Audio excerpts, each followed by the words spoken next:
মন্ত্ৰী মহোদয় আহি পালেহি বিমল বৰা ডাঙৰীয়া ফেমাছ দা ফেমাছ দা ভালে আছে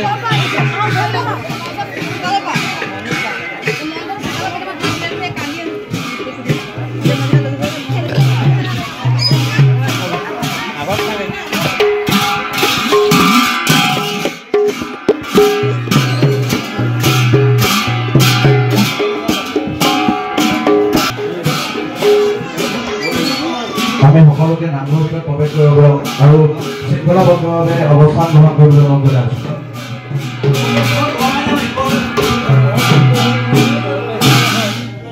জনাইছোঁ আমি আজি ইয়াত সমবেত হৈছোঁ কিয়নো প্ৰয়াত লোকশিল্পী ঢোলৰ যাদুকৰ তুলসী ওজা আৰু গোলাপ ওজাদেৱৰ পবিত্ৰ সোঁৱৰণত আমি গাঁওবাসীয়ে আয়োজন কৰা অবিৰত ভাগৱত পাঠ আৰু ভাওনা প্ৰদৰ্শনৰ আজি প্ৰথম দিনৰ কাৰ্যসূচী ইতিমধ্যে আমাৰ বন্তি প্ৰজ্বলন চলি আছে। আমাৰ মাজত উপস্থিত হোৱাৰ বাবে আমি মন্ত্ৰী মহোদয়ক ধন্যবাদ জ্ঞাপন কৰিছোঁ। আমি তেখেতলৈ এখনি কৃতজ্ঞতা পত্ৰ প্ৰস্তুত কৰি আনিছিলোঁ। ইতিমধ্যে এখন তেখেতক দিয়া হৈছে যদিও পাঠ কৰিব থাকি গ'ল বাবে মই পাঠ কৰিব বিচাৰিছোঁ। লোকশিল্পী ঢোলৰ যাদুকৰ স্বৰ্গীয় তুলসী ওজা আৰু স্বৰ্গীয় গোলাপ ওজাৰ অন্তিম ইচ্ছা পূৰণৰ অৰ্থে অবিৰত ভাগৱত পাঠ আৰু ভাওনা প্ৰদৰ্শন তাৰিখ 18 আৰু 19 আঘোণ শুক্ৰবাৰ আৰু শনিবাৰ ইংৰাজী 5 আৰু 6 ডিচেম্বৰ 2025 স্থান ভাৰতমাৰ শুকানী পথাৰ ব্লক নামঘৰ ডাক ৰাজগড় জিলা ডিব্ৰুগড় অসম। কৃতজ্ঞতা পত্ৰ পত্নী শ্ৰীযুত বিমল বৰা বিধায়ক তথা কেবিনেট মন্ত্ৰী অসম চৰকাৰ।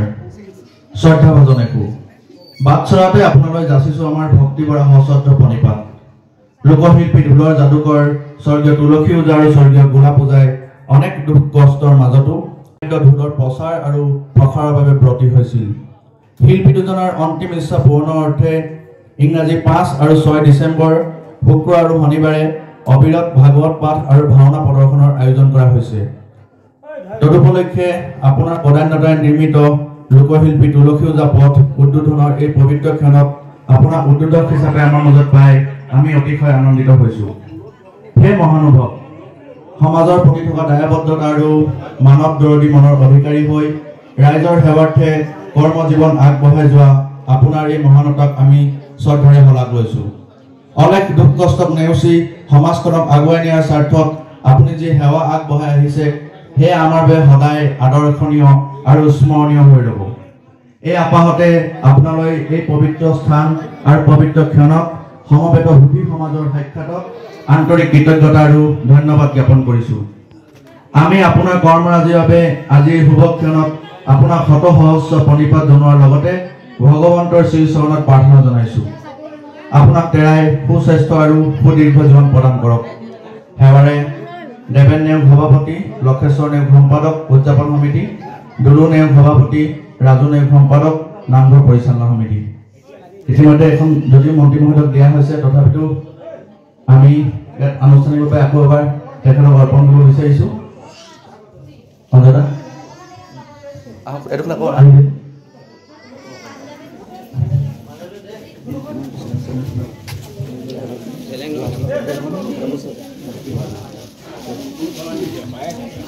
আমাৰ মাজত উপস্থিত মন্ত্ৰী মহোদয়ক এই কৃতজ্ঞতা পত্ৰ প্ৰদান কৰিবৰ বাবে আমি তুলসী ওজাদেৱৰ সহধৰ্মিনী ইলা মাইনে নেওগ ডাঙৰীয়াক অনুৰোধ জনাইছোঁ।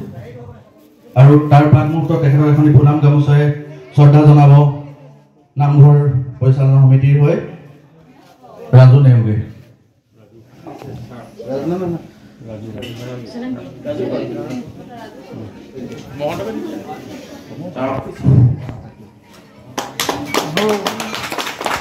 আৰু কৃতজ্ঞতা পত্ৰ প্ৰদান কৰিবৰ বাবে আমি এই ৰামায়ণীয়কো অনুৰোধ জনাইছোঁ।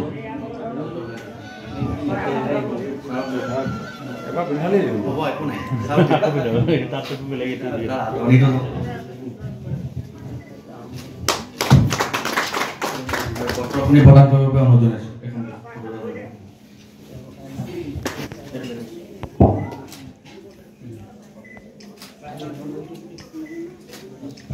আমি মন্ত্ৰী মহোদয়ক অকণমান ইয়াতে অৱস্থান কৰিবলৈ অনুৰোধ জনাইছোঁ, কিন্তু আমাৰ মাজত দুজন আৰু বিশিষ্ট ব্যক্তি আছে।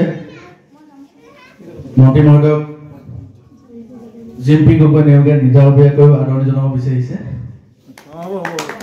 আমাৰ মাজত আৰু দুজন বিশিষ্ট ব্যক্তি উপস্থিত আছে। তেওঁলোক হৈছে ক্ৰমে ভাৰতৰ তুলসী পূজা আৰু গোলা পূজাৰ বৰ সংগী দেৱেন নেওগ ডাঙৰীয়া আৰু লক্ষী নেওগ ডাঙৰীয়া। আমি তেওঁলোকক আগবাঢ়ি আহিবলৈ অনুৰোধ জনাইছোঁ। আৰু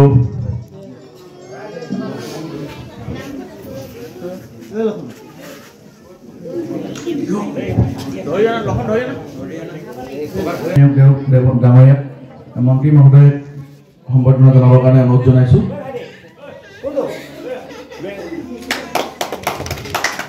তেখেতে যথেষ্ট কষ্ট স্বীকাৰ কৰি দুজন শিল্পীৰ লগতে জীৱন আগবঢ়াই নিছিল।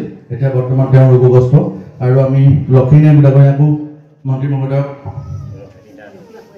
শ্ৰদ্ধা জ্ঞাপন কৰিবলৈ অনুৰোধ জনাইছোঁ। আমি সকলোকে ধন্যবাদ জনাইছোঁ আৰু মন্ত্ৰী মহোদয়ক থুলমূলকৈ দুআষাৰ ক'বলৈ অনুৰোধ জনালোঁ। সকলোৱে নিজৰ জেগাত আসন গ্ৰহণ কৰক। যুৱতীসকলক লগতে কণ কণ ছাত্ৰ ছাত্ৰীসকলকো মই মোৰ শুভকামনা জ্ঞাপন কৰিছোঁ। গুৰুজনাৰ সৃষ্ট এই পবিত্ৰ নামঘৰৰ মজিয়াত পৰম পবিত্ৰ মণিকূটত মহাভাগৱতক